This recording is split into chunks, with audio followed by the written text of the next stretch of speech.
સમાચારમાં આગળ વાત કરીએ જૂનાગઢની તો જૂનાગઢ કોર્પોરેશનની ચૂંટણી યોજાવાની છે ત્યારે કોંગ્રેસના 8 ઉમેદવારોએ ફોર્મ પરત ખેંચી લીધા છે ત્યારે ભાજપના 8 ઉમેદવાર બિનહરીફ વિજેતા થયા છે।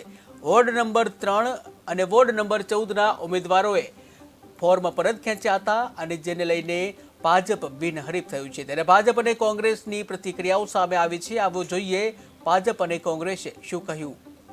નામાંકન ભરી અને ચકાસણી માટેનો દિવસ હતો। ચકાસણી બાદ જેમને પોતાના ફોર્મ પાછા ખેંચવા હોય અથવા દાવેદારી કરવી હોય એના માટેનો સમય શરૂ થતા વોર્ડ નંબર 3 અને વોર્ડ નંબર 4 વોર્ડ નંબર 14 આ બંને વોર્ડના કોંગ્રેસના ઉમેદવારોએ ભારતીય જનતા પાર્ટીના ફેવરમાં પોતે પોતાના નામાંકનો પાછા ખેંચી લીધા છે।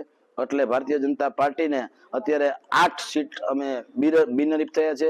જો જૂનાગઢ મહાનગરપાલિકાના લોકો ત્રસ્ત હતા, ત્રાહિમામ હતા, ભાજપા હાર ભારી ગઈ હતી ત્યારે અમે અમારા પ્રભારી શ્રી પુંજાભાઈએ પણ પ્રેસ કોન્ફરન્સ કરી હતી પહેલે દિવસે કે 60 ઉમેદવારોના ઉમેદવારી પત્ર અમે રજૂ કરી દીધા, એમના મેન્ડેટ રજૂ કરી દીધા, એક પણ કોરમ બાકી નહોતું અને ધાક ધમકી અને જે રીતે કૂટ રાજનીતિ લડી રહ્યા છે હજી પણ ભારતીય જનતા પાર્ટીના તમામ નેતાઓને હું કહું છું કે નૈતિકતાના ધોરણે ચૂંટણી થવા દો। આ તમે સામ દામ